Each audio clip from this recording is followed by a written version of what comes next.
سب سے پہلی چیز یہ ہے کہ قربانی کیا ہے۔ محترم سامعین کرام، قربانی اللہ کے نبی علیہ الصلاۃ والسلام کی سنت ہے، اور یہ قربانی اللہ رب العالمین سے قربت بڑھانے کا ایک بہت بڑا ذریعہ ہے۔ اللہ کے نبی علیہ الصلاۃ والسلام کے علاوہ پچھلے انبیاء کرام علیہ الصلاۃ والسلام کی بھی سنت رہی ہے، اور خاص طور سے امت محمدیہ میں جو سنت اور جو طریقہ موجود ہے قربانی کا، وہ حضرت ابراہیم علیہ الصلاۃ والسلام کے طریقے سے، وہیں سے وہ سنت زندہ ہوا ہے، اور نبی کریم صلی اللہ علیہ وسلم بھی اس پر فالو کرتے ہوئے، عمل کرتے ہوئے ہمارے لیے بھی آئیڈیل اور نمونہ بن گیا، اور ہمارے لیے بھی وہ طریقہ کار بن گیا جو سنت طریقہ ہے۔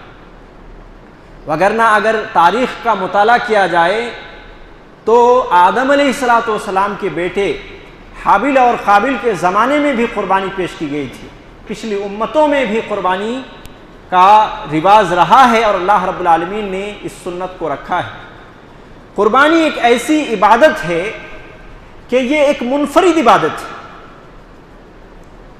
یہ ایک الگ ہی عبادت ہے جس میں اللہ رب العالمین نے حکم دیا ہے کہ آدمی خلوص دل سے اللہ رب العالمین کے لیے وہ نذرانہ اور وہ قربانی پیش کرے۔ یوں تو بہت اعتراض آتے ہیں، اور خاص طور سے ٹارگٹ مسلمانوں کو بنایا جاتا ہے کہ وہ گائے ہتھیا کرتے ہیں اور اس طریقے سے جانوروں کو ذبح کرتے ہیں، اور مسلمانوں پر ہی۔ وگرنہ اگر آپ دیکھیں کسی بھی مذہب کی کتابوں میں، اگر آپ کھنگال کے دیکھیں تو ہر مذہب میں یہ قربانی کا کانسیپٹ موجود ہے۔ بہرکیف یہ معلوم ہوا کہ قربانی کیا ہے، وہ نبی صلی اللہ علیہ وسلم کی سنت ہے، اور پچھلے انبیاء کرام علیہ الصلوۃ والسلام کی بھی سنت ہے۔ اب ہم جانیں کہ قربانی کے حوالے سے اللہ رب العالمین نے کیا فرمایا۔ سورہ کوثر جو قرآن مجید کی سب سے چھوٹی سورت ہے، اس میں اللہ رب العالمین نے کیا فرمایا؟ اِنَّا أَعْطَيْنَكَ الْكَوْثَرَ، اے نبی ہم نے آپ کو کوثر عطا کیا ہے، فَصَلِّ لِرَبِّكَ وَانْحَرْ، لہذا آپ اپنے رب کے لیے نماز پڑھیے اور اسی رب کے لیے قربانی کیجیے۔ تو یہاں قربانی کرنے کا حکم نبی کریم صلی اللہ علیہ وسلم کو دیا گیا ہے۔ ساتھ ہی ساتھ قرآن مجید کی ایک دوسری جگہ اللہ رب العالمین نے یوں فرمایا، بلکہ نبی کریم صلی اللہ علیہ وسلم سے کہلوایا، کیا کہلوایا؟ قل، اے نبی آپ کہہ دیجئے لوگوں سے، ان صلاتی و نسخی و محیای و مماتی للہ رب العالمین، کہ میری نماز، میری قربانی، میری موت، میری زندگی ساری کی ساری اللہ رب العالمین کے لیے ہے۔ پہلی آیت میں حکم دیا گیا، دوسری آیت میں حکم کے ساتھ ساتھ ایک چیز سمجھائی گئی کہ جو کچھ ہم قربانی کریں، نماز پڑھیں، زندگی ہو، موت ہو، صرف اور صرف اللہ رب العالمین کے لیے یہ کام کرنے ہیں، پوری زندگی اللہ رب العالمین کے حوالے کر دینے ہیں، کہ اسلام جس طریقے سے ہمیں جدھر چلائے اسی طرف ہمیں چلنا ہے، یہی اپنے آپ کو حوالہ کرنا ہے۔ اور ایسے جب کوئی انسان حوالہ کر دیتا ہے اللہ اور اس کے رسول کی طرف، قرآن و سنت کی طرف، تو اسی کو حقیقی مسلمان کہا جاتا ہے۔ تو قربانی بھی خالص اللہ رب العالمین کے لیے کرنی چاہیے۔ معزز سامعین کرام، اب آئے دیکھیں کہ قربانی کا حکم کیا ہے۔ راجح قول کے مطابق قربانی کرنا یہ سنت مؤکدہ ہے، یعنی ایک ایسی سنت ہے جس کی تاکید کی گئی ہے۔ اور اس حوالے سے سب سے پہلی روایت حضرت ابن عمر رضی اللہ عنہ سے پوچھا گیا کہ کیا قربانی کرنا واجب ہے، یعنی ضروری ہے؟ حضرت ابن عمر رضی اللہ عنہ نے جواب دیا، ضحى رسول اللہ صلی اللہ علیہ وسلم والمسلمون، قربانی کا عمل وہ عمل ہے جس کو رسول اللہ صلی اللہ علیہ وسلم نے اور مسلمانوں نے کیا ہے۔ اس شخص نے، سوال کرنے والے نے دوبارہ پوچھا، کیا قربانی کرنا واجب ہے، ضروری ہے؟ تو حضرت ابن عمر رضی اللہ عنہ نے جواب دیا، الا تعقلوا، کیا تم عقل نہیں رکھتے ہو، کیا تم سمجھتے نہیں ہو؟ میں نے کہا ہے کہ ضحى رسول اللہ صلی اللہ علیہ وسلم والمسلمون، کہ رسول اللہ صلی اللہ علیہ وسلم اور مسلمانوں نے، یعنی صحابہ کرام رضوان اللہ علیہم اجمعین نے قربانی کی ہے۔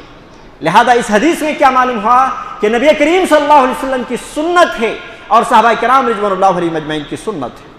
اسی طریقے سے حضرت ابن عمر رضی اللہ عنہ کی ایک دوسری روایت، یہ بھی سنن ترمذی کی روایت ہے، اللہ کے نبی علیہ الصلوۃ والسلام کے بارے میں حضرت ابن عمر رضی اللہ عنہ کہتے ہیں اقام رسول اللہ صلی اللہ علیہ وسلم بالمدینہ 10 سنین، اللہ کے نبی علیہ الصلوۃ والسلام مدینے میں 10 سال تک ٹھہرے، اور کیا کیے؟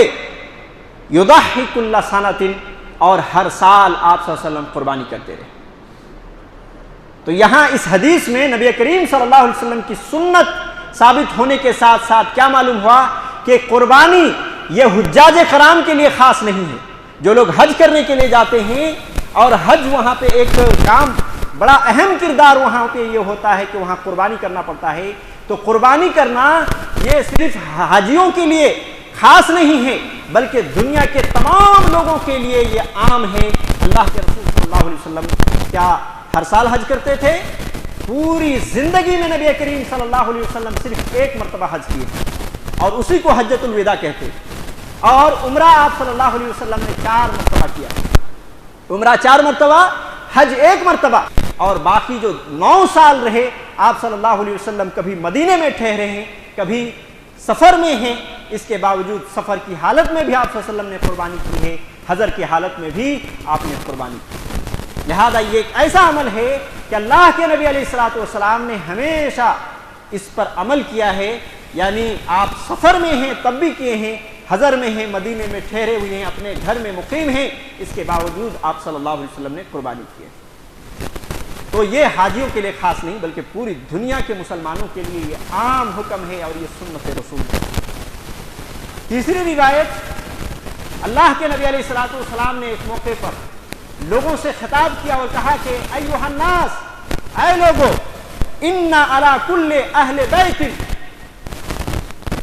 فی کل عام اضحیہ، کہ تم میں سے ہر ایک شخص کے لیے اپنے گھر والوں کی طرف سے ہر ایک سال میں قربانی کرنا ہے۔ اور یہ روایت کہاں کی ہے؟ یہ روایت سنن ابو داؤد کی ہے، سنن ترمذی کی ہے، سنن ابن ماجہ کی ہے، امام البانی رحمہ اللہ نے صحیح قرار دیا۔ اس روایت میں کیا معلوم ہوا؟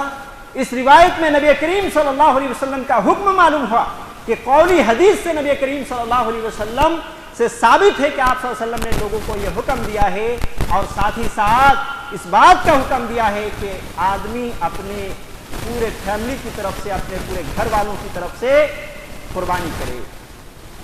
لہذا یہاں ایک بات اور معلوم ہو گئی کہ ہر فرد کی طرف سے قربانی کرنا یہ نہیں ہے بلکہ سنت رسول اور سنت صحابہ یہ ہے، اللہ کے نبی صلی اللہ علیہ وسلم کی رہنمائی یہ ہے کہ آدمی اگر پورے فیملی کی طرف سے، پورے گھر والے کی طرف سے، اپنے اہل و خانہ کی طرف سے ایک قربانی کرتا ہے تو کفایت کر جائے، اس کے لیے کافی ہے۔ چوتھی روایت کیا ہے؟ مستدرک حاکم کی ہے، امام البانی رحمہ اللہ نے حسن قرار دیا ہے۔ اللہ کے نبی صلی اللہ علیہ وسلم فرماتے ہیں کہ من وجد سعۃ، کہ جو شخص اپنے اندر طاقت پاتا ہے، استطاعت ہے، فلم یضحی، اور وہ قربانی نہیں کرتا ہے، فلم یحضر مصلنا، تو وہ ہمارے عیدگاہ میں نہ آئے۔ یہ ایک سخت ترین بات۔ تو اس روایت کے مطابق آدمی کے اندر اگر طاقت ہے تو ضرور بضرور قربانی کرنا چاہیے۔ اور آج کے دور میں الحمدللہ اللہ رب العالمین نے سب کو اپنے اپنے فضل سے نوازا ہے کہ اللہ رب العالمین کے فضل سے ہر کوئی قربانی کر سکتا ہے۔ آج اس طرح کے حالات نہیں ہیں کہ قربانی نہیں کر سکتا، بلکہ صرف نیت اور ارادہ کرنا ہے، انشاءاللہ ضرور بضرور قربانی کر سکتے ہیں۔ اللہ کے نبی علیہ الصلوۃ والسلام کے اس فرمان کو دل میں لگانے کی ضرورت ہے۔ کیا کہا؟ من وجد ساعۃ فلم یضحی، جس شخص نے اپنے اندر طاقت پایا ہے، اپنے اندر قوت ہے، استطاعت ہے، اس کے باوجود قربانی نہیں کرتا ہے، فلم یحضر مصلنا فلا یقربن مصلنا، اس طرح کی الفاظ ہیں کہ وہ میرے عیدگاہ میں ضرور بضرور حاضر نہ ہو۔ کتنی بڑی بات کہی ہے کہ عیدگاہ کی عید کی نماز نہ پڑھے اس آدمی، ہمارے ساتھ وہ عید کی نماز میں شریک نہ ہو۔ تو یقیناً ایک طریقے سے یہ تاکید کی گئی ہے کہ جو آدمی کے اندر طاقت ہے ان کو ضرور بضرور قربانی کرنی چاہیے۔ تو یہ تمام روایتیں اس بات پر دلالت کری کہ اللہ کے نبی علیہ الصلوۃ والسلام کی سنت ہے، سنت مؤکدہ، یہ قربانی کرنا۔ دوسری بات یہ معلوم ہوئی کہ یہ ایک ایسی سنت ہے کہ تمام لوگوں کے لیے عام ہے، یہ تمام مسلمانوں کے لیے عام ہے، حجاج کرام کے لیے خاص نہیں ہے۔ تیسری بات یہ معلوم ہوئی کہ ہر سال میں آدمی کے لیے یہ استحباب ہے اور سنت والا عمل ہے کہ وہ اپنے گھر والوں کی طرف سے، پورے فیملی کی طرف سے وہ قربانی کرے، اور اپنے اہل و عیال کی طرف سے ایک ہی قربانی کفایت کر جاتی ہے۔ اب ہم قربانی خریدیں گے تو کون کون سی چیزیں ہمیں دیکھنی ہیں، کون کون سی چیزیں ہمیں اپنے دھیان میں رکھنا ہے، کس طرح کے جانور کا انتخاب ہم کرنا ہے۔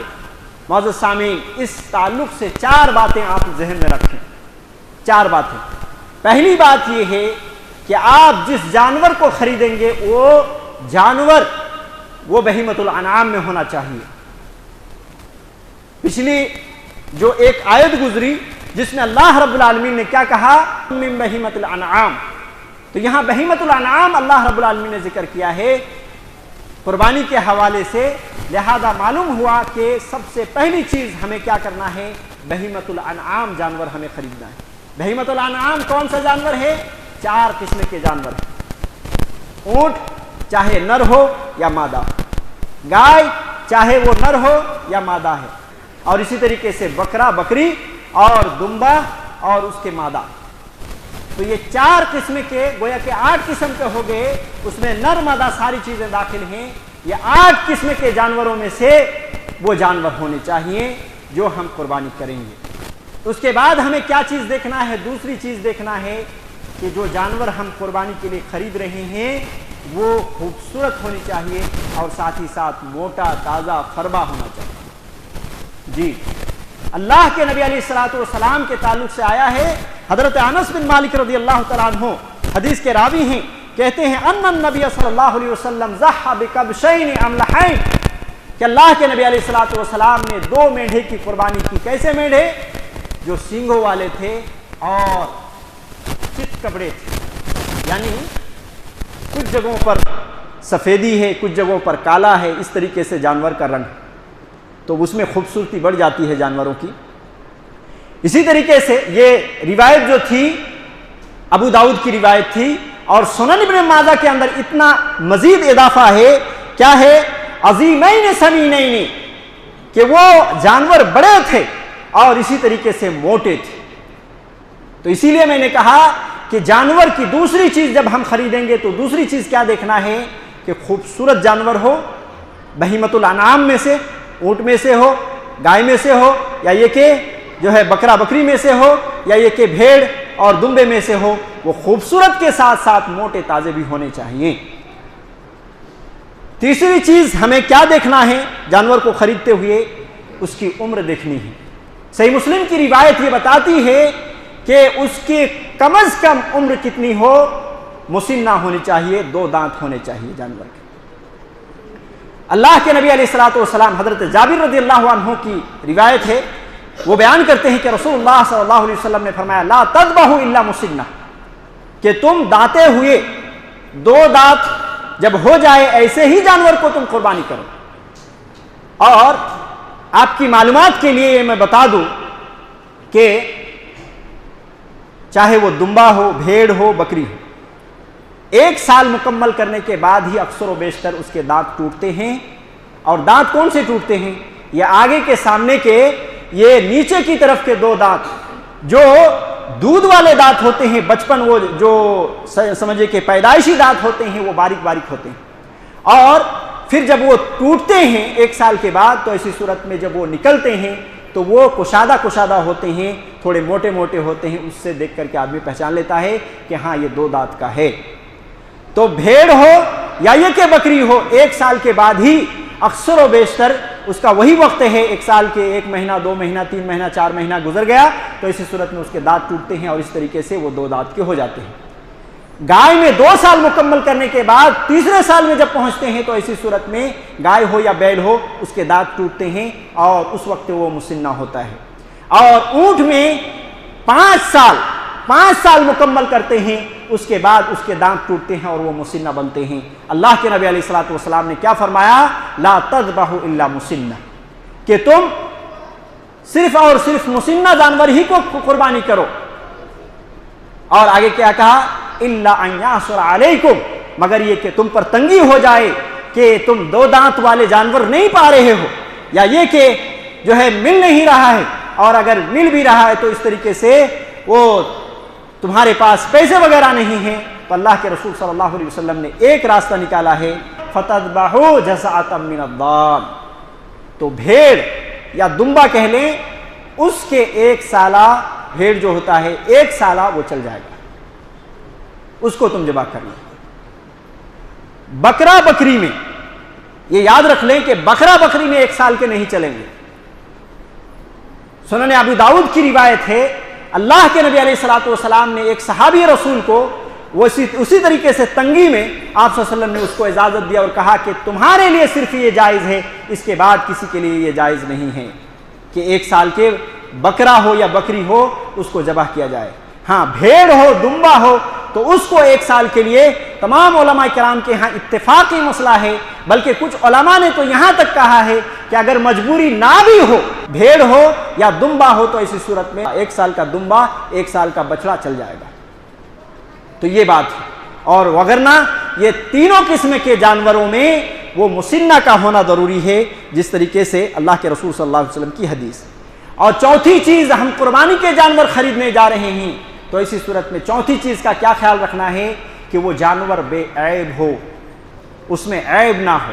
اللہ کے رسول صلی اللہ علیہ وسلم نے فرمایا، سنن ابی داؤد کی روایت ہے، امام البانی رحمہ اللہ نے صحیح قرار دیا، کہا کہ اور براء ابن عازب رضی اللہ تعالیٰ عنہ حدیث کے راوی، اربع لا تجوز، اللہ کے نبی صلی اللہ علیہ وسلم کہتے ہیں کہ 4 قسم کے جانور جائز نہیں ہیں، لہذا ہمیں دھیان دینے کی ضرورت ہے۔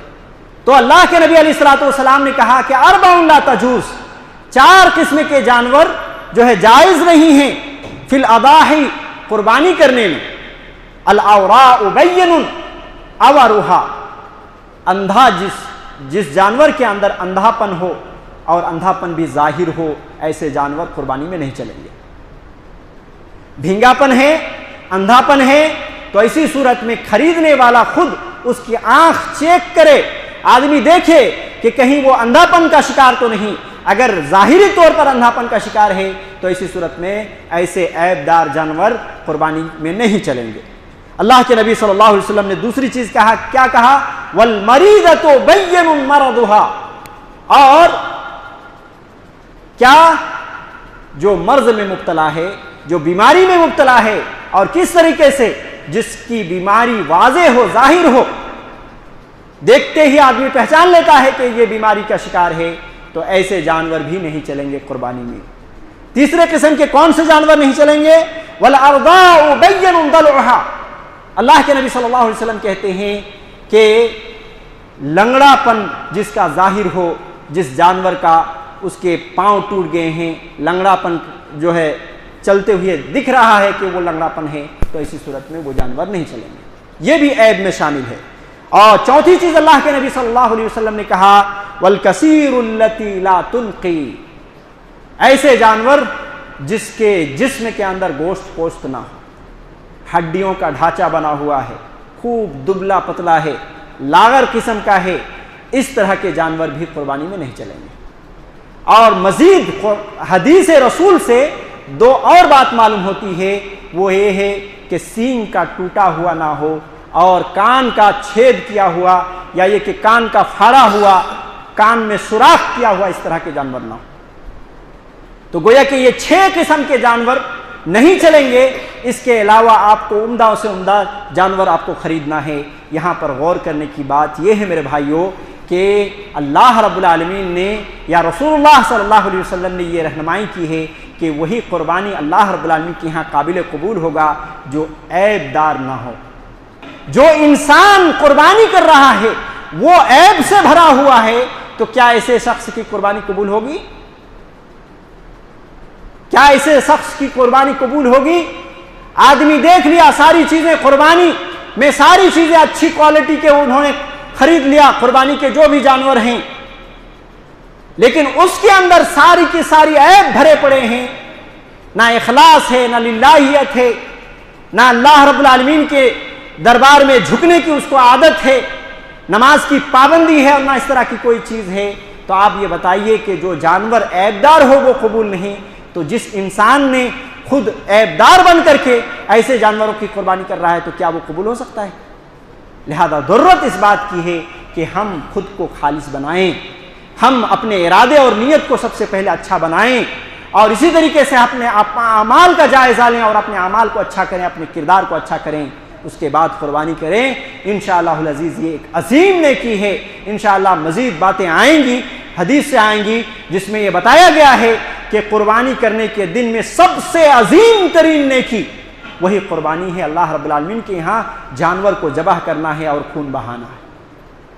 تو معزز سامعین کرام، اس بات کا ضرور خیال رکھیں کہ قربانی کس طرح کے جانور ہمیں خریدنے ہیں، اور ساتھ ہی ساتھ اپنے اعمال، اپنے کردار، اپنے نیت، اپنے ارادے کو بھی اچھا کر لیں، تاکہ جو کچھ ہم قربانی اللہ رب العالمین کے یہاں نذرانہ پیش کریں گے اللہ رب العالمین کے یہاں قبول ہو جائے۔ اسی طریقے سے ایک بات مختصراً یہ بات بیان کر رہا ہوں کہ گائے میں 7 افراد مل کر کے حصہ لے سکتے ہیں، اور اونٹ میں 10 لوگ اس میں شامل ہو سکتے ہیں۔ تو یہ بالکل عام مسئلہ ہے اور لوگ کر بھی رہے ہیں الحمدللہ۔ اور یہ بات بھی یاد رکھیں کہ اگر اللہ رب العالمین نے آپ کو وسعت دی ہے، طاقت دی ہے، استطاعت دی ہے، مال و دولت کیا جو ہے ایک طریقے سے اللہ رب العالمین نے اچھے سے نوازا ہے، تو آپ 7 لوگوں کو ملانے کی آپ ضروری نہ سمجھیں، بلکہ خود ایک جانور قربانی کریں۔ جس طریقے سے آپ بکرے میں ایک اپنے گھر والوں کی طرف سے ایک قربانی کر لیتے ہیں، اسی طریقے سے دیگر اونٹ میں بھی ایک آپ لائیں اور اس طریقے سے اللہ رب العالمین کے ہاں قربانی کر دیں۔ اور اگر ایک سے نہ ہو سکے 2 آدمی میں بھی شامل ہو سکتے ہیں، یا کہیے کہ آخری جو ہے چیز بتائی گئی ہے کہ 7 آدمی تک آدمی کیا کر سکتا ہے، حصہ لے سکتا ہے، شامل ہو سکتا ہے۔ لیکن جتنے کم لوگوں میں شامل ہوں گے، یا یہ کہ آدمی خود ایک جو ہے قربانی کا جانور اللہ رب العالمین کے ہاں پیش کر رہا ہے، اتنا ہی افضل ہے، اتنا ہی اچھا ہے۔ مگر یہ کہ جائز ہے 7 آدمی مل کر کے کرے گائے میں، اور اسی طریقے سے 10 آدمی مل کر کے کرے جو ہے اونٹ میں، تو یہ جائز ہے، نبی کریم صلی اللہ علیہ وسلم کے زمانے میں ہوا۔ اور میت کی طرف سے قربانی کا ایک اہم مسئلہ ہے۔ اس تعلق سے شیخ ابن عثیمین رحمہ اللہ، جو کہ ایک بہت بڑے مفسر، محدث اور فقیہ گزرے ہیں اور چوٹی کے عالم ہیں، انہی کی بات میں آپ کے سامنے بڑا ہی مختصر انداز میں پیش کرتا ہوں کہ کیا لوگ یہ سوچتے ہیں، اور بہت سارے لوگ خواہش رکھتے ہیں کہ میت کی طرف سے قربانی کرنے کا، اپنے ماں باپ گزر گئے ہیں ان کی طرف سے قربانی کرنا ہے، یا اپنے جو ہے بچے گزر گئے ہیں ان کی طرف سے قربانی کرنا ہے۔ تو شیخ ابن عثیمین رحمہ اللہ یہ لکھتے ہیں کہ سب سے افضل اور اچھا عمل یہ ہے اس تعلق سے کہ آدمی جو اپنے گھر والے جو زندہ لوگوں کے لیے قربانی کر رہے ہیں، اسی میں نیت میں اور ارادے میں ان لوگوں کو بھی شامل کر لیں جو مر چکے ہیں، جو انتقال کر چکے ہیں، ان لوگوں کو بھی نیت میں شامل کر لیں۔ میرے گھر کے زندے مردے سب لوگوں کی طرف سے یہ ہے۔ انشاءاللہ اللہ رب العالمین آپ کے وسعت دلی کو اللہ رب العالمین دیکھ رہا ہے اور اسی طریقے سے نیکی پہنچا دے گا۔ دوسری بات یہ لکھتے ہیں کہ یہ تو ہو گیا کہ اسی جانور میں قربانی ہم نے اس کو شامل کر لیا نیت اور ارادے میں، لیکن کوئی شخص اگر یہ الگ سے اس کی طرف سے قربانی کرنا چاہتا ہے، یا الگ سے ایک حصہ اس کی طرف سے ڈالنا چاہتا ہے، تو اس تعلق سے کیا ہے؟ اس تعلق سے 2 باتیں ہیں۔ پہلی بات یہ ہے کہ میت نے وصیت کر گیا ہو، یا یہ کہ وصیت نہیں کر گیا ہو۔ وصیت اگر کر گیا ہے تو قرآن مجید سورہ بقرہ کی آیت نمبر 181 اور 82 یہ صاف طور پر بتاتی ہے کہ وصیت کی چیز پر عمل کرنا ہے اور یہ واجب ہے۔ تو وصیت کا یہ مسئلہ ہے، لیکن اگر وصیت نہیں کر گیا ہے تو اس بارے میں علماء کے 2 رائے ہیں۔ ایک رائے یہ ہوئی کہ جائز ہے، اور ایک رائے ہے کہ ناجائز ہے۔ جائز کے مسئلے میں علامہ ابن باز رحمہ اللہ کہتے ہیں کہ اس کو صدقہ سمجھ کر کے اس کو اسی طریقے سے تقسیم کر دیا جائے گا، اور آدمی خود نہ کھائے اور صدقہ سمجھ کر کے ایسا کرے۔ جبکہ دوسرے لوگ جو ناجائز کہتے ہیں اس کے پاس یہ پوائنٹ ہے کہ وہ کہتے ہیں کہ نبی کریم صلی اللہ علیہ وسلم نے اپنی زندگی میں کبھی بھی اس طرح کے جو ہے اپنی زندگی میں نبی صلی اللہ علیہ وسلم کی بیٹی حضرت زینب، حضرت رقیہ، اور اس طریقے سے آپ صلی اللہ علیہ وسلم کے چچا اور آپ صلی اللہ علیہ وسلم کی بیوی حضرت خدیجہ رضی اللہ عنہا کا بھی انتقال ہوا ہے، مگر نبی صلی اللہ علیہ وسلم نے ان کی طرف سے قربانی نہیں کی ہے، لہذا قربانی نہیں کر سکتے۔ اس میں سب سے افضل ترین بات اور سب سے اچھی بات یہی ہے کہ اگر ہم مردے کی طرف سے جو ہے اور ان کو ثواب پہنچانا چاہتے ہیں تو ایسی صورت میں ہم زندہ لوگوں کی طرف سے جو قربانی کر رہے ہیں اسی کو اپنی نیت میں شامل کر لیں۔ اللہ عالم بالصواب۔ اللہ رب العالمین صحیح سمجھ کے ساتھ نیک اعمال کی توفیق دے۔ آمین۔ و صلی اللہ علیہ محمد وعلی آلہ وصحبہ اجمعین ومن تبعہم بإحسان الی